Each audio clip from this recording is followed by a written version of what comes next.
আমাদের নবী বিশ্বনবী মুহাম্মদ রাসূলুল্লাহ সাল্লাল্লাহু আলাইহি ওয়াসাল্লামের দিকে তাকান। নবীর বয়স যখন 5-6 বছর, তৎকালীন সময়ে যমুনায় আমার ভাইরা, আমাদের নবীজি দাদারা চাচারা কাবা শরীফ তৈরি করবে। কাবা শরীফ তৈরি করার জন্য বড় বড় পাথর আনা লাগতো। এখন এক হাত দিয়ে একটা পাথরের বেশি দোয়া নেওয়া যায় না একজনের। নবীজির দাদা চাচারা বলল, মুহাম্মদ আমরা তো লুঙ্গি খুলি, এই লুঙ্গি খুলি, লুঙ্গির ভিতরে 4-5টা পাথর একসাথে এনে তারপরে কাবাঘর তৈরি করছি। তুমি তো ছোট্ট মানুষ, অসুবিধা কি?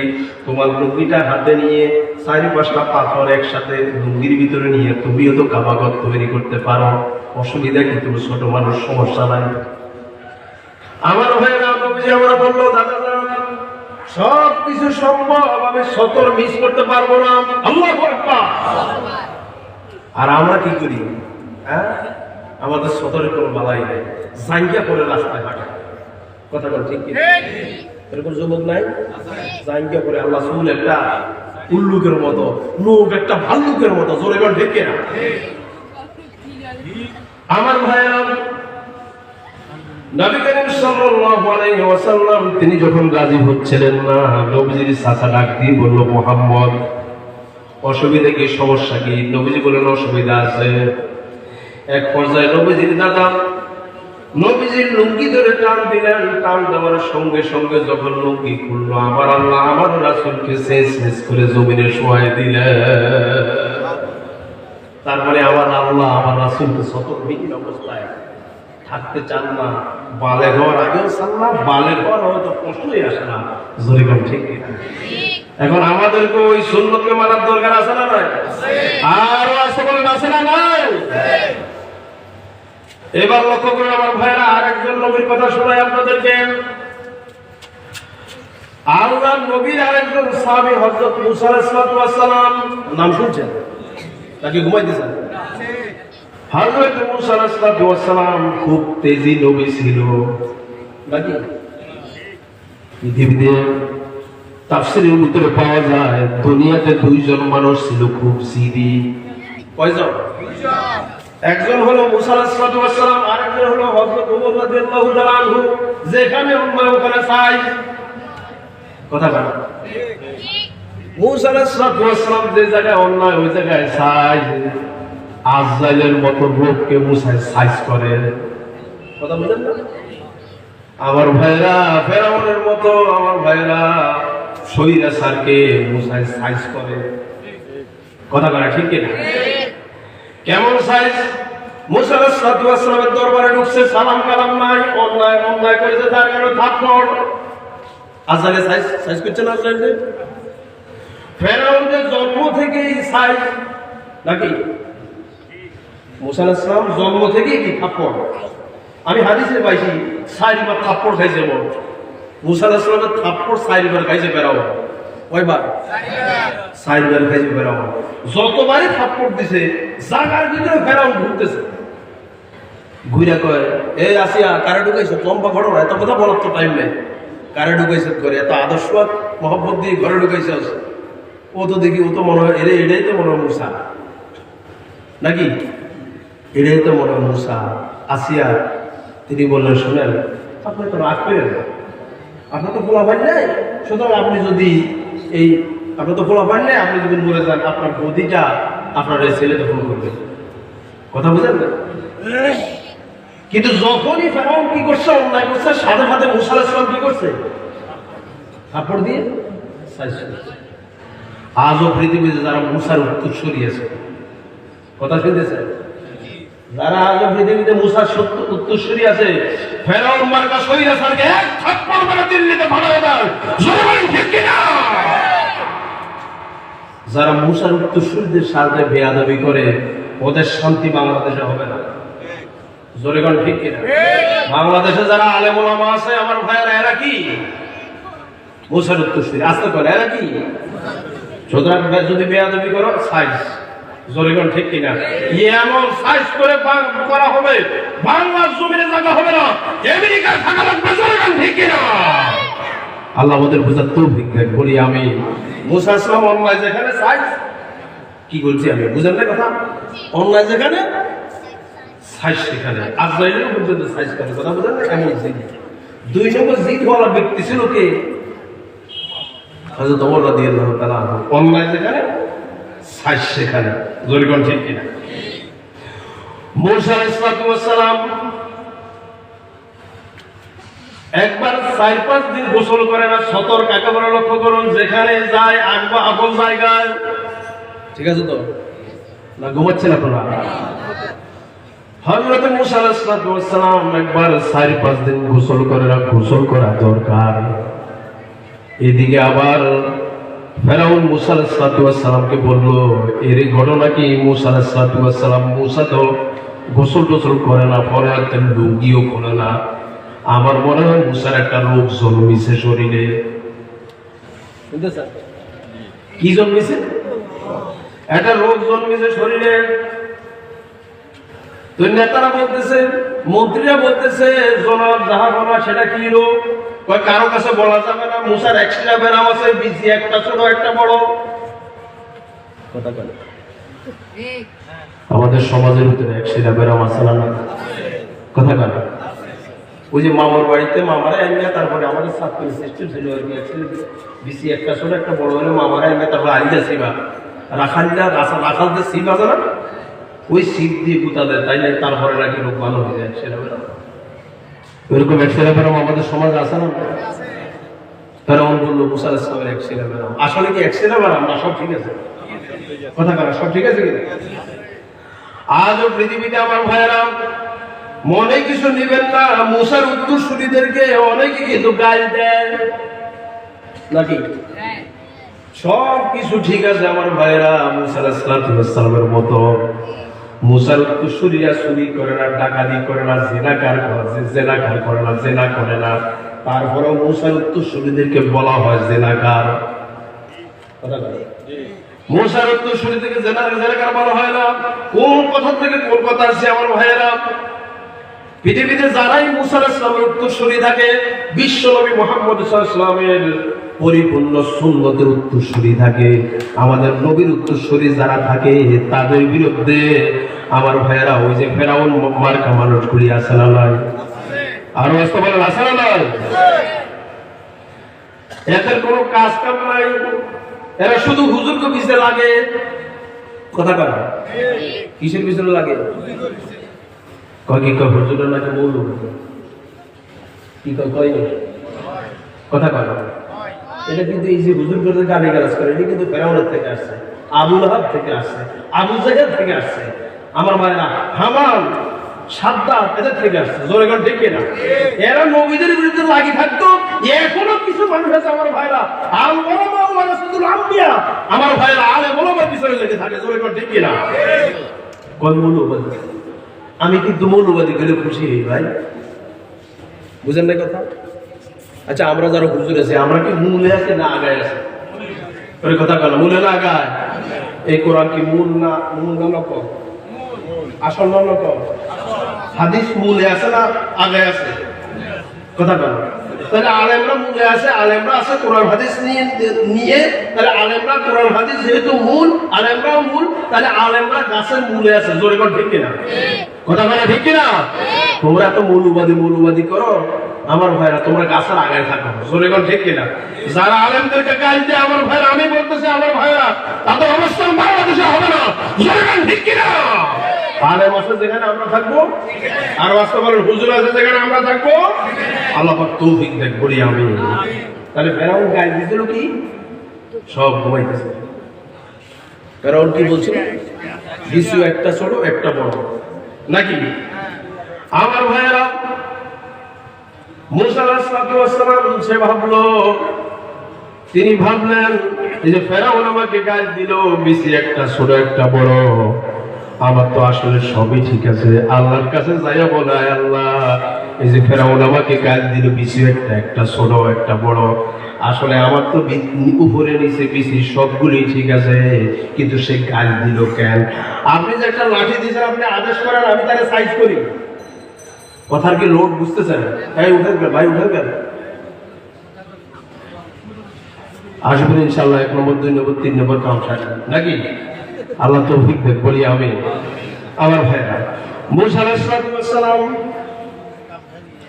যখনই এই কথা বলছেন, এই কথা বলার পর এবার আমার ভাইরা মুসা আলাইহিস সালাম রাগ করে আল্লাহকে বললেন, আয় আল্লাহ, আপনি তো আদেশ করেন আমি তাহলে সাইজ করি। আল্লাহ একটু টেনশন করার দরকার নেই, একটু ধৈর্য ধর, একটু ধৈর্য ধর, আমি কিন্তু ফেরাউনদের দেখাবো। বুঝতেছেন? আমি কিন্তু ফেরাউনকে ঠিকই দেখাবো। সে যে বলছে বিসি একটা ছোট একটা বড়, আমি তাহলে দেখাবো। দেখেন সতর কাকে বলে।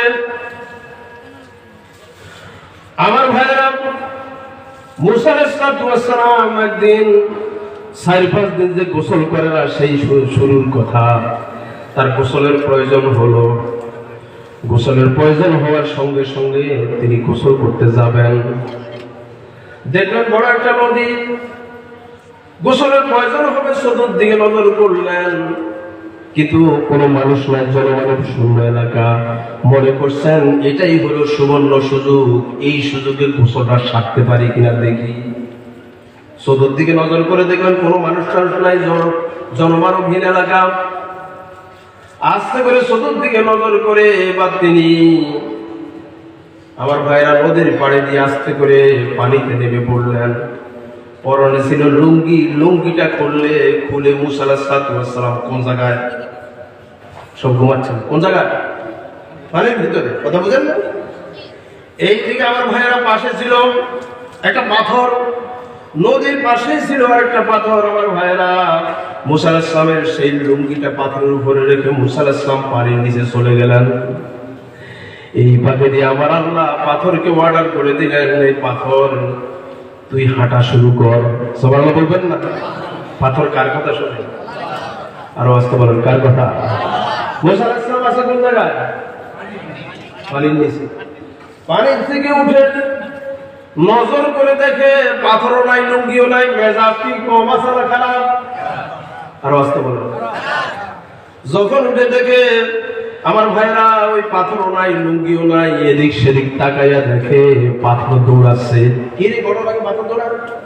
আচ্ছা, এই দৃশ্য যদি আপনি দেখেন অবস্থা কি? হার্ট অ্যাটাক করে সে জায়গায় বলার কথা দেখতে না। মুসা আলাইহিস সালাম তিনি সতর্ক থাকবেন, তার নজর হচ্ছে সেই দিকে। কিভাবে তিনি সতর্ক থাকবেন? তার নজর সেই দিকে। ডাক দিবে, পাথরের দিকে আমার লুঙ্গি লুঙ্গি যাচ্ছে, লুঙ্গি তুই দেওয়ার পরে তুই যেদিক বসে সেদিক যাওয়া অসুবিধা নাই। কারণ মুসা আলাইহিস সালামের লক্ষ্য কি? সতর্ক ডাকা।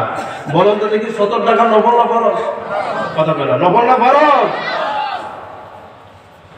আমার ভাইয়েরা, মুসা আলাইহিস সালাম যখন এটা বললেন, সঙ্গে সঙ্গে পাথরের জবান আমার আল্লাহ খুলে দিলেন। পাথর সঙ্গে সঙ্গে বললেন, মুসা, তোমাকে আল্লাহ যে আল্লাহ লাঠি দিছে, লাঠির ভিতরে পাওয়ার দিছে, এতদিন লাঠি তোর কথা শুনেছে, কিন্তু আমি তো এমনি এমনি দৌড়াই না, আমার মালিক আমাকে দৌড়াতে বলেছে, সেই জন্য দৌড়াই। তোমার কথা শোনা যাবে না। কিন্তু মুসা তো হলো সতর্ক থাকার লক্ষ্য এবং খেয়াল। ডাক দিয়ে বললেন, এই পাথর তাড়াতাড়ি থাম, তাড়াতাড়ি থাম। মুসাও দৌড়ায়, পাথরও দৌড়াতে দৌড়াতে এক পর্যায়ে পাথর চলে গেল জায়গা মতো। কোন জায়গা? ফেরাউনের বাড়িতে একটা আসল জায়গা, একটা মন্ত্রী পরিষদের ভিতরে যা ঢুকছে। কথা কথা কোন জায়গায় ঢুকছে? মন্ত্রী পরিষদ, জিয়ারত যেটা বলে সংসদ, তৎকালীন সময়ের সাথে একটা সংসদের ভিতরে ঢুকছে। যখন পাথর ঢুকলো, পাথরের উপরে আছে কি? ওই কথা কথা আছে কি? ঢুকার সঙ্গে সঙ্গে ফেরাউনের নজর একটা বড় চেয়ার, বুঝলেন না কথা? বড় চেয়ার, প্রধানমন্ত্রী চেয়ারে ছোট থাকে না বড় থাকে? কথা কথা আমার দেশে বড় থাকে না ছোট থাকে? বড় থাকে। সে উপরের থেকে নজর করে দেখলো পাথর, মাথা গরম। কি পাথর আসতে পারে, এটা তো আমার মাথায় ধরে না। এই পাথর আস্তে করে বাইরের থেকে হাঁটতে হাঁটতে দৌড়াতে দৌড়াতে একবার সদরে গিয়ে ঢুকছে। যখন ফেরাউন এই পাথর দেখছে, তার মাথা গরম। মন্ত্রী পরিষদকে ডাক দিয়ে বললেন, এই ঘটনা কি পাথর আসতে পারে? জীবনে প্রথম দেখলাম। তোদের সামনে দিয়ে পাথর কেমনে ঢুকছে, তাড়াতাড়ি কম। মন্ত্রী ডাক দিয়ে বলে, জাহাপনা, এত দিকে তাকাইন না, পাথরের উপরে কি আছে সেটা দেখেন। আল্লাহু আকবার কইতেন না? যখন পাথরের উপরে লুঙ্গিটা দেখলো ফেরাউন লুঙ্গি দেখে কয়, এরে এটা কার লুঙ্গি? এটা না মুসার লুঙ্গি। কথা বলো, এটা না সেই মুসার লুঙ্গি, নয় মুসার লুঙ্গি এই জায়গায় আসলো কেন? আমার ভাইরা একটু পরে হযরত মুসা আলাইহিস সালাম লুঙ্গির খুঁজে ডাইরেক্ট ঢুকছে ফেরাউনের কোন জায়গায়, ক্যাবিনেটের ভিতরে যখন ঢুকছে, মুসার পরনে কি কিছু আছে? কথা বলে আছে? তার খেয়াল হচ্ছে কি আমি কিভাবে আমার সতর্কে থাকবো। সুবহানাল্লাহ বলবেন না? যখন ভিতরে ঢুকছে সবার সামনে সব খোলা।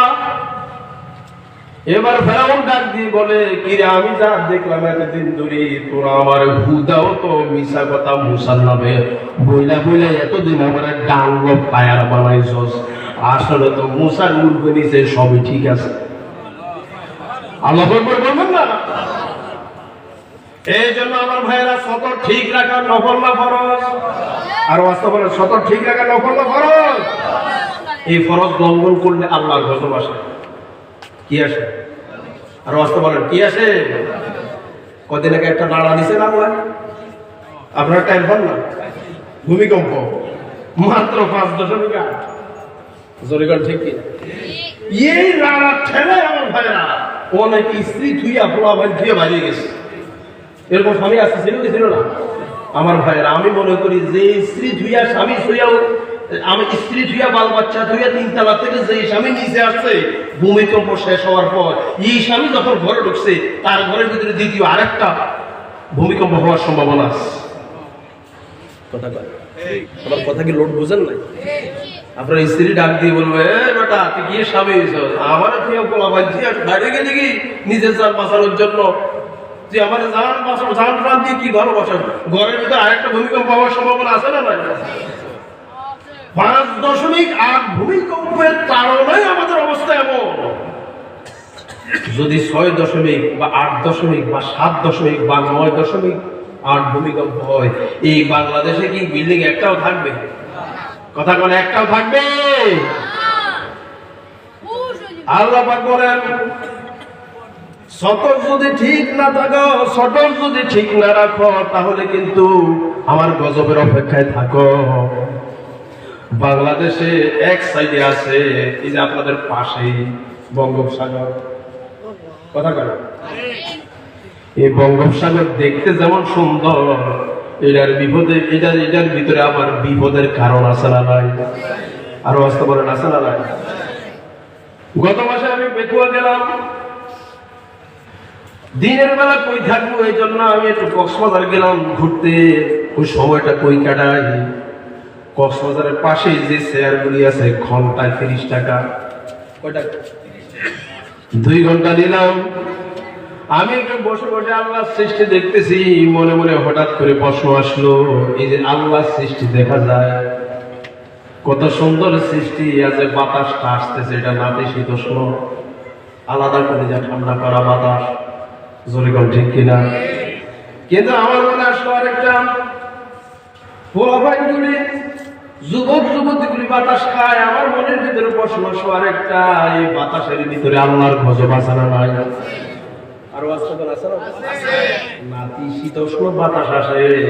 আমার আল্লাহ ইচ্ছে করলে এই বাতাসকে ঘন্টায় 300-400 কিলোমিটার দেওয়ার ক্ষমতা আছে না নাই? এখন এই বাতাস যদি বাংলাদেশের এক প্রান্ত থেকে ঘন্টায় 300-400 কিলোমিটার পর্যন্ত আসে, বাংলাদেশ থাকবে না জাহান্নাম? কথা শোনেন না আমার? বাংলাদেশ থাকবে না জাহান্নাম? এই যে ঢেউগুলি উঠতেছে কক্সবাজারে, যে ঢেউগুলি উঠতেছে আমার ভাইরা, এই ঢেউগুলি যদি, কারণ ঢেউগুলি দেখার জন্য পাবলিক ছুটে নাকি, এই ঢেউগুলি যদি ঘন্টা, আমার ভাইয়েরা ঢেউগুলি যদি 30 ফুট 40 ফুট 50 ফুট উঁচু হয়ে যায়, বলেন তো দেখি আমার আল্লাহ কক্সবাজারের ঢেউগুলিকে 50 ফুট উঁচু করার ক্ষমতা আমার আল্লাহ আছে না নাই? আর বাস্তব বলেন আছে না নাই? এই বাতাসের ঢেউগুলি যদি প্রবল হয়ে যায়, বাংলাদেশ থাকবে না জাহান্নাম? সতর্ক সতর্ক। আল্লাহ বলতেছেন, হে বাংলাদেশিরা, হে বাংলাদেশের ইমানদাররা, তোমাদের চতুর্দিকে আমি রেড সিগন্যাল দিয়ে রাখছি, যদি বাঁকা হয় আমি সাইজ করবো, জনগণ ঠিক না।